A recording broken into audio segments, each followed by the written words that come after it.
New tech, big promises, bold claims. But is it hype?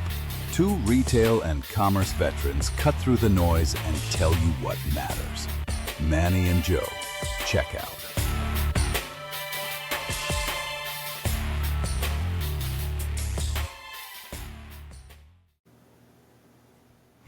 Hey everyone, and welcome to Manny and Joe's Checkout, a show where we talk every week. We talk about what's happening in retail and commerce and tech and business, and basically help you separate the signal from the noise. So there's a lot happening these days, but before I kind of step into the show, let me give you a little background. Joe and I, hey Joe, welcome back.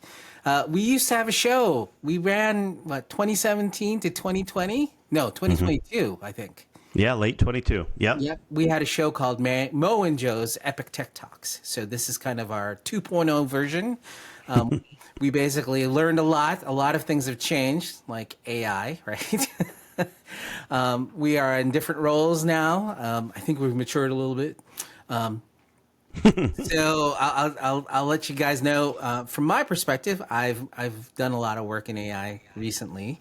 I used to work in EY's AI and data practice, and now I'm at Publicis Sapient, where I'm also part of the connected store practice in the customer experience and innovation area. How about you, Joe? What you been up to? Well, other than keeping dibs on what you're up to, I've been just wrapped up my second 10-year stint at Omnicom, where I've worked in digital agencies and then commerce agencies and then kind of in Omnicom proper for the last couple of years, overseeing retail media buyers and e-com and social, a bit of retail technology as well, which is a place I know that's near and dear to your heart. But I think both of us, I should also mention that today I am a senior advisor to a commerce agency that's really built AI first, that's just been rebranded and relaunched, called Media Amp. Right. CEO is a good friend of mine named Rupesh Desai, so shout out to him. Joined up with those guys as an advisor just a couple of months ago, right when I wrapped up with Omnicom. So what is beautiful about this time for both of us is that there's been so much advancement in AI that we have a lot to talk about. And we got a lot to talk about with news that's current around ChatGPT and e-commerce. But I think that as we do this show, we're going to find every single week that there's an innovation to talk about that would have been unfathomable, for example, when we wrapped up Mo and Joe's Epic Tech Talks just 3 years ago. Yep. And so I think we've got a good topic to start with, don't you? Yeah, absolutely. It's something that actually you sent me in a chat earlier this week, and I was like, what? Etsy is doing what with OpenAI? Like, what's going on? Right. Let me give the group the overview. Now, I'm sure some of you may have seen these headlines, but maybe haven't had a chance to go deep into it. So let us be your tour guide, if you will, on this kind of trip through ChatGPT and Etsy and Shopify and so forth. Basically, the headline is, and then I want to go backward a little bit before we go forward. But the headline is Etsy, Shopify, ChatGPT, and Stripe have come together. Stripe's a payment processor. Have come together, or the payment platform, I should say, have come together to enable in-chat checkout for ChatGPT, which I think they call instant checkout, right, Manny? Yep. Yep. And why that is innovative is today, if you're to shop, well, I guess before this week, if you were to shop on ChatGPT or any of the other AI-powered chatbots, what you would find is, sure, they do a really good job of pulling in information from the open web and inventory that you could actually link out to products that you had searched for on the chatbots and then buy off-site. Well, what ChatGPT has finally done, and we've seen this coming, but it's really cool to see in person, is that now that cart is alive and well right within your ChatGPT experience. Have you tried it yet, Manny? Have you seen? I did try it, but before, and I was actually helping. It was helping me shop for a present for you for Christmas, so we can use that. I'll share my screen in a second. But I just want to go back. Let's go back in time. This has been tried before, right? I think voice assistants. Let's spin back the clock to 2014 with Alexa shopping. I mean, that was like the very first thing where people were ordering paper towels over their Yep. Alexa, or your very mischievous friends would come in and yell to your Alexa, "I want to buy a gallon of lube," and it would do that for you. Like, I remember a lot of people were playing those kind of jokes around, but What? like it seems to me that this has been tried before, so and largely not been successful. So I think you also have Google Assistant did it too. 2017 is when they started it out, but a lot of them failed, and I think a lot of it has to do with the way that the experience was designed. Right, there was no visual confirmation. I mean, like I said, people could just order for you. There was no real security. I know they've worked this out, but I mean, how do you feel about the differences now? Do you I think feel it's. I think it's. Can it change? I think it's. I think you're right about those early use cases, and the reason though that those use cases didn't work is, and you alluded to this, but it's form factor. It's voice versus chat. It's voice versus chat, and by the way, equally as important is you're dealing with the access to all of the open web's e-commerce inventory that has been loaded into ChatGPT. Yep. That's the difference. You are a kind of a universal shopping cart at that point.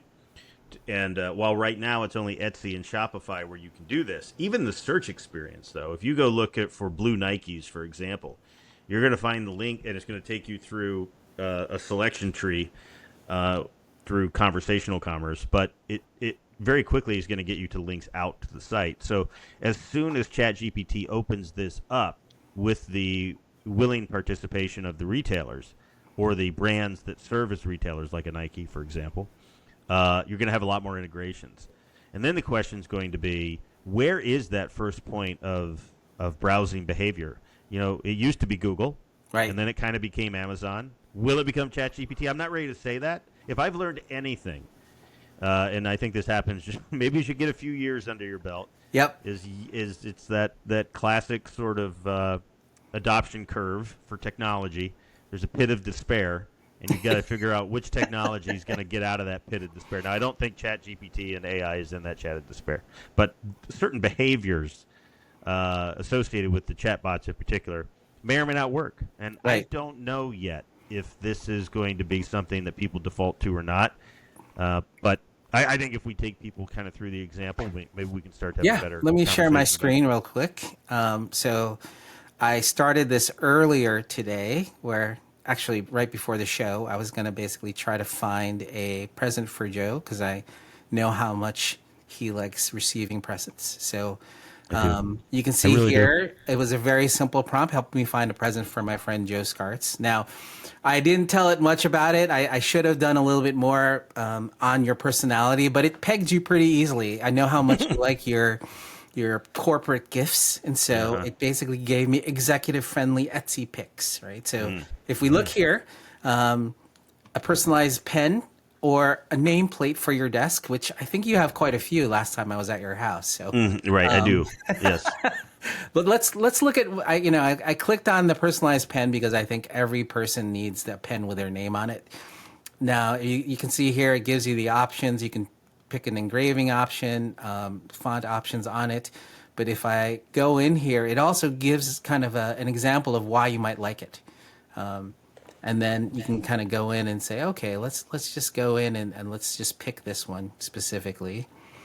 And then it drops me back in here, but you can kind of go in and say, oh, let's go and pick the option that lets me purchase it. Now, let's say I'm going to get you one with a leather box, I think a nice little package here. And then let's just quickly pick a font option so I can get the best Well, there you price. go. Yep. Did it work?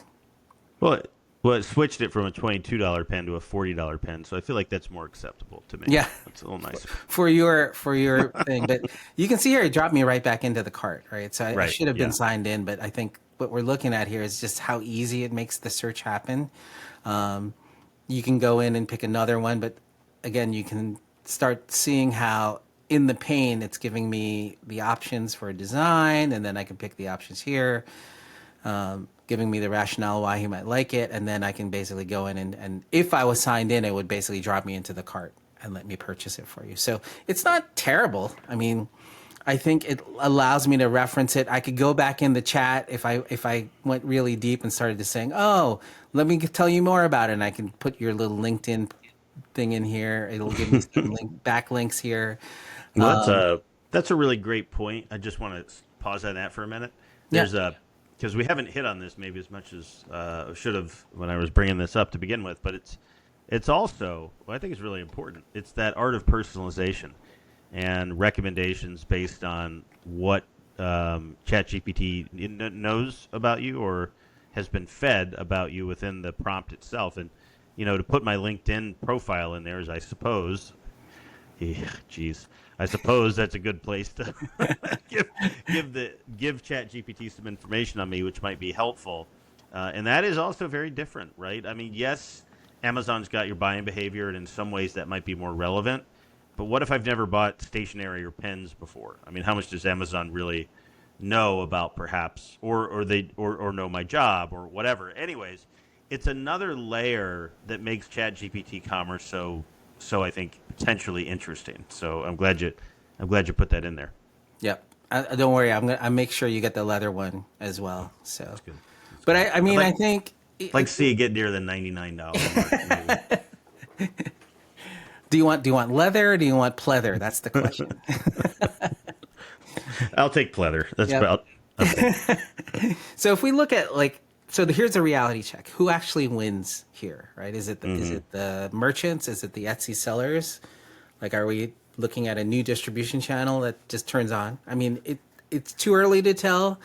I like how easy it is to kind of just pop back and forth between the tab. Now, if you're like me, if I'm shopping for someone, what I do is I have like 12 tabs open and I'm looking around at several different things. So it's probably early days on how the entire experience works. But I like the fact that I get the product photos, and then as I change the options, I can see what's different. I can see the fonts that I'm selecting. I remember that in the early days when we worked on Amazon, you and I were working together, everyone was worried about the brand experience and losing control. When you do voice, it's like you're just in this nebulous place. But now I think even in this case, the way ChatGPT is representing it is it's deciding on how to show the products. You don't have any, you still lose control from a brand perspective. And maybe, it would freak a brand manager out a little bit. What do you think about that? Yeah, I think so. I think more than any, I think what we've talked about with regard to e-commerce for a long time is the potential for commoditization. And so your comment about brand control is spot on. Like, oh, geez, the TVs are a really good example. There are brand considerations with regard to televisions and consumers that will shop brand first. But many times that's at least a reasonable amount of the cases, those are spec-oriented searches that result in brands being served to you. And in the case of Etsy, of course, there's not a lot of, because a lot of it's homemade or small business. Brand is less important, and you see how it's democratized when brand is not as important through this experience. And so the real question is, as they onboard bigger brands, how will ChatGPT serve their suggestions in a way that are true to the consumer, right? And not let's just say overly influenced by the brands themselves. And so I look forward to seeing a paid feature of what you're getting at. I think it changes the game a little bit. The advertising's happening, right? It's in the hopper, if you will. So what does that look like in an e-com environment? And I guess the best guess is, of course, that we have sponsored listings and we have some that are not. But that organic component is critical. And see how ChatGPT handles that. I guess we'll have to wait and see. Yeah, I wonder if people or the brands are going to trust the AI and how, because if you think about it, the AI knows your size, it knows your style, whatever you fed it, and so discovery becomes curation, right? The question now is, will they trust the way the AI is doing it? Because again, you lose all this control that is finely tuned on current e-commerce sites. So that's the big question. Our product page is going to become the end? Is this the end of the product page? Is it? What do It's you a good think? question. Yeah. It's a really good question because what you saw there were just base assets that were pulled out of product detail pages, but like brand pages, landing pages, curated pages. I don't know. I don't know what ChatGPT is going to do with that, but right now it's product first, I think, and brand second, and I also think that collection third. Right. So, you're not getting collection offerings probably unless you're prompting to get a collection. So, say for example, you want to look for like jewelry. Jewelry is a good example of collections. Like you get the I don't know whatever, David Yurman twisted metal collection or mixed metal collection, whatever. but it's this idea that maybe that's a different prompt. Maybe that prompt is, "Hey, I have X. Show me an accompanying Y," and it pulls it in. But what does that mean for somebody that's searching the general category without any collection prompting? So this is really just going to be a different way of shopping, and I think we have to treat it different. You can reuse assets, you can reuse product detail assets, but there's going to have to be some responsiveness to the way that people prompt, and I think that some of that is still evolving. Yep. I mean, I think if you think about all the money that's been spent on visual merchandising, lifestyle photography, like all the experience design, that would worry me a little bit. I mean, Yeah. does it still matter for the brand building, or what do you think? Sure. Yes. No, I think it will. It And doesn't I matter think, so much for transaction completion, right? They're two different things now. So no, it doesn't. And also, product discovery, it might mean a little bit less, just because, maybe there's a specific criteria that the consumer was prompting ChatGPT to come back with results that are very narrow, right? And your brand in a situation like that does become commoditized. Now, it could if you don't get if you're not one of the three options. However, it's a major help if you're one of those three options and the consumer has an affinity towards a well-known brand. So it's still plenty of room for it, but I think that absolutely, like without question. But I just think it's we're going to have to engineer this content differently, and we're going to have to think about prompting and the way that people prompt in a way that enables our products to be served up different than a search on a e-commerce site. It's just different. People are more likely to put in their need states, why they want something, sizes, occasions Yep. within a ChatGPT than a Amazon, where certainly they're not going to put all that information in, right? So it's I mean, and I'll just last thought on this. It's not spear phishing. yeah. So, for years people have talked about spear phishing on Amazon, which, by the way, is a concept I don't entirely agree with. But it's the idea of what you want, you just need to figure out what color you want and what size. ChatGPT is the opposite of that, I think. And I think that Yeah. the winners in this space will recognize that it's a higher up the funnel, but it's also not a elongated purchase cycle. I do think people will go from prompt to conversion pretty darn quick. And I think if there's one big takeaway, this is my last thought. I think the potential here is that there will be a lot of products bought this way. I think that the inherent question for marketers is how quickly, because we already talk about this happening, and it has happened, but how much more quickly will ChatGPT and its competitors shorten the purchase cycle by way of responding to prompts and getting consumers all the way to product within seconds? Just something to think about. No, I agree. I think, my advice, and, we're trying to be very direct here, is go try this yourself. Go to ChatGPT, search for products in the category you're looking for. What shows up? Do some screenshots. Think about how this is going to change your product data. How's it structured? The descriptions. All of that are incredibly important. The way AI is going to start reading this. I think this is early days. This is kind of like where we were with the product marketplace in 2009, right? Is that when Amazon Park Marketplace came out? Yeah. Some Yeah, around that brands time. jumped in head first. Some took a while, but I think this is where we are with this specific thing. Is it's early days. I think we're maybe the customers themselves their behaviors have evolved, and how we look for things. So it's a matter of time. Was this the right decision 5 years from now? You'll figure it out. But I think this is the real test, is going in and kind of taking a look at how your brand is represented when you do this specifically in ChatGPT. Now, there's no, spot. I think it's only Etsy right now that's doing this as far as linking it back to the payment and things like that. So I think the way to look at it is, as you said, is let's go in, do a search for your product in your chat, chat, and see how that works. And then you'll start to probably get some ideas on how this would be impacting where customers are just going to use ChatGPT to search for things and pick it out, and then how it's represented. So that is our 20-minute quick hit signal to noise ratio thing.